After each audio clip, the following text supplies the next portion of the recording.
Hello everybody, welcome back to the Game Prep. Today guys, I wanted to talk about my favorite video game of all time, Super Mario Galaxy. Now, before we get into the game itself, I want to kind of give you guys my backstory with the game and why I love it so much. So, I do have a bit of an emotional bias towards the game, and anyway, let's get into it. So, I think it was around November 2010, I forgot my own birthday. I had just gotten, no, it was November 2011, my bad, I had just turned 11. For my 11th birthday, my parents got me Super Mario Galaxy for the Nintendo Wii. Now, we had just recently got a Nintendo Wii, like the year before, so we had one of the newer Wiis, which was, it's a Wii, whatever. We were all amazed by it for a while. My parents had bought me, for my birthday, Super Mario Galaxy. But when they first got it for me, the disc didn't quite work right, so I was so overjoyed to get this cool, awesome Mario game. I put the disc in, and I played for like a part of the first level, and then I quickly realized that it was skipping, it stopped working, and the disc couldn't get past a certain part because it had been scratched. That was my first ever experience, and I would play over and over and over again that one beginning segment of Super Mario Galaxy because I just loved it. I was like, wow, I get to move around in a Mario game. Beforehand, I just played on my Super Nintendo and my aunt's NES whenever I went over to her place. And that was about the most of Mario games, and whenever I could find online, of course. But that was about the most of Mario games I had growing up. I didn't really have that. I didn't have Sunshine, I never had a GameCube, never had an N64 like I do now. But I am pretty happy that I got it when I did. Anyway, I'm talking about my N64. I'm happy I got my N64 this year. Actually, it was last year. I got it in 2017, my bad. So anyway, back to Mario Galaxy 1. So, the best way I can give this game a fair rating, objectively speaking, I would give it maybe an 8 or 9 out of 10. That's me being objective with it. This game does have a lot of great things going for it, but there's one flaw for it that really, couple flaws, but there's one big one that really bothers me. So let's talk about the good things first. So, the game takes place in space. Okay, the entire game takes place in space, on different planets, different galaxies, and I love that. Space, even as a little kid, was always so cool to me. I wanted to grow up to be an astronaut for part of my life. I also wanted to be a book writer, an artist, and all these different things, little kid stuff. But space was always so cool. I remember in second grade, I actually did a lot of research on all the different planets, looking up books in the library, reading about the different planets. When I actually spent a lot of time on YouTube looking up why wasn't Pluto a planet anymore when I was about 6 years old, because I was genuinely curious, because I'd heard the news that Pluto was no longer a planet, and I was like, whoa, what the hell is happening? Why is Pluto no longer a planet? What's going on? Anyway, so back to Mario Galaxy. This game, when you first start it up, you look so happy. You need to go to the castle, get Princess Peach, get her cake, have a good old time. And then boom, you get there and Bowser's like, whoa, I'm gonna steal the princess again. For like the 6th or 7th time at this point, let's be honest here. So then you meet up with Rosalina, the protector of the cosmos, who has a huge ship, and Bowser stole all of her power stars, and your job is to go get him back. And then your first little world, I guess we'll call it a little world. It's a collection of levels in a little dome. And this dome, I think it's called the Terrarium, I think is the name of it. And you get to view space, and this thing has a telescope in there, blah, blah, blah, blah, blah. And these first few sets of levels really introduce you to the game. And it's really awesome. I still remember the first Dino Piranha fight that I ever had, and it was amazing. It was like the coolest thing in the world. But by far the galaxy I remember the most from that first set of levels was the Honey Hive. Was it Honey Hive Galaxy? Is that the name of the galaxy? With the bees everywhere, and you get the brand new bee power up, and you can do the race with the Cosmic Mario, whatever. This was like the coolest galaxy. This was like the coolest thing for me, and it looked so good. It was such a good looking game. Like, let me take a side road here and talk about how good this game looks. Compared to Sunshine, it's not that big of a difference, but there is something about this game in terms of like polygons and graphic fidelity. It's not that much different, but in terms of just the overall feeling of it, the atmosphere, the texture on Mario's clothes, it's a huge step up. Something about it, it says shiny, new, pretty. It's really awesome, and I think that it really can't be replicated ever again. Even though I love the way Odyssey looks, Odyssey just doesn't have that Galaxy feel to it. Galaxy has a certain feel that 3D World can't replicate. Mario 64 obviously can't replicate, but you get my point. This game and Galaxy 2, mind you, have something about it. I am going to talk about Galaxy 2, reference to it a couple times in this video, so get ready for that. So you keep going through these levels, blah, blah, blah. You fight Bowser and Bowser Jr. a couple times.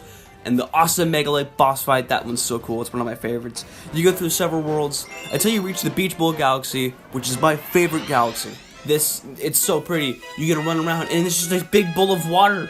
It's just a big bowl of water with awesome shells. You could swim and using the shells like you could in Mario 64. I'm not sure if Sunshine had that. I don't remember. I never played Sunshine.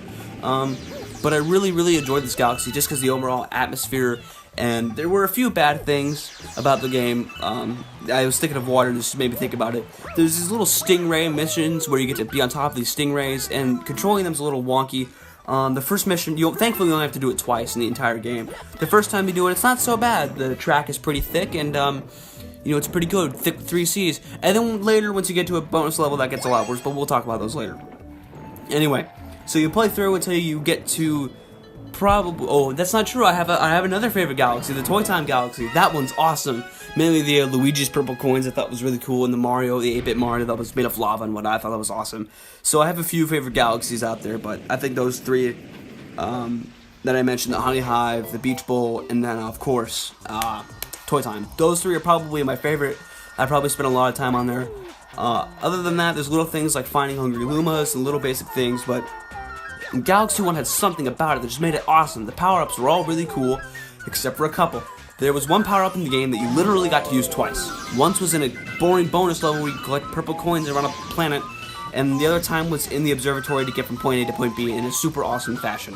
That was it. I'm a little disappointed to see that this power-up wasn't utilized in any of the later galaxies, say the Green Star Trials. A little bit sad about that, but it's whatever.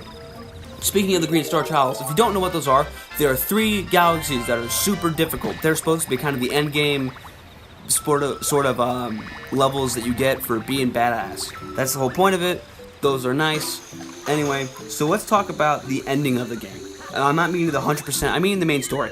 You go to the center of the universe, you kick Bowser's ass, you kill him, you get Princess Peach back, cool. This is your generic Mario story. You know, in terms of story, it's the same as every other Mario game, except now Bowser's like wanting to control the fucking universe from the center of it, which, if the universe is infinite and it's expanding, then technically speaking, isn't everywhere the center of it because it's infinite? I don't get it. I don't understand that. Anyway, but, it's Nintendo. It's a cool story. I love it. But the real meat of the game, to me, comes in after you beat it as Mario. And what do you mean as Mario?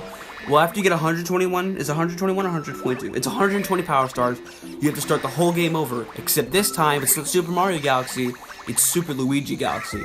You get to play it as Luigi all over again. And that's really awesome. I think that's really underrated. Nobody ever talks about that. Because this is probably the best utilization of Luigi's properties. His higher jump, his faster run speed, his clumsiness. So Luigi, as I just mentioned, has a few extra things. He can jump higher, run faster, slip more, and I think he runs out of breath faster than Mario, but I'm not entirely sure. I know that his spin, when he spins underwater, he runs out of breath more. But for me, playing as Luigi was the best part of the game. You going through all the comets again, on all the galaxies, playing all the missions again as Luigi was awesome, because Luigi has always been my favorite Mario character. Now, once you do all 120 shrines, almost said shrines, it's fucking Zelda. Once you do all 120 stars, getting all, I think I've said shrines several times now, haven't I? Once you do all 120 Power Stars again, you get the awesome, beautiful Mushroom Kingdom level.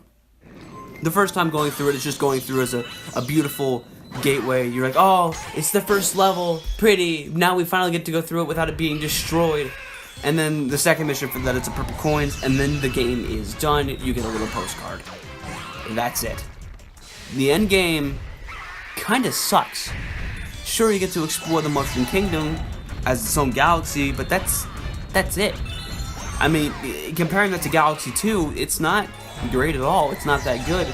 Galaxy 2 had this great system wherein which, if you did all 120 of the first stars, you had to go back through every single galaxy that you had done, and you got to pick your character, either Mario or Luigi, whenever you wanted, but you also had to go back and find green stars on each level. 2 or 3, I think it was, per level. Or 1, I don't remember. I don't exactly remember completely. But it was the very basic idea of going back and exploring and searching for all of these power stars that I think that made Galaxy 2 better than Galaxy 1 in terms of the end game. Now, I have only just recently completed Galaxy 2. Just recently 100%ed it. I'm not joking, within the last couple of weeks. I don't exactly remember the day I did it, but I was pretty fucking proud of myself. Now, that's a 7-year-old game. Almost 10 coming later this year. And that's amazing. Like, I just now did it. You know, I've had the game for years now, and I actually have it sitting right here next to me, but whatever, that's the point. I think this has been a pretty good video. about why Super Mario Galaxy, and to a lesser extent Super Mario Galaxy 2. Galaxy 2, let me just, before I end the video off in the outro, that game had a certain charm to it, but it wasn't as impactful in my life as Galaxy 1. Something about Galaxy 1, I don't know how to explain it, the way it was just viewed, everything about it. But, you know, Galaxy 2 is a pretty good game too. Anyway, moving on. I'm done, guys. Thank you guys so much for watching this video. If you guys want to hear other little game reviews of mine, if you want me to talk exclusively about Galaxy 2 and my personal opinion on it, I can do that. But thank you guys so much for watching this short video on Super Mario Galaxy 1 and why it's my favorite video game. I will see you guys all next time. Oh, and if you're wondering why the new format's not showing, it's because I really wanted to show clips of Mario Galaxy, but then I didn't want to have to use OBS to overlay this stuff, and the mic quality would have been pretty terrible. So, yeah, bye!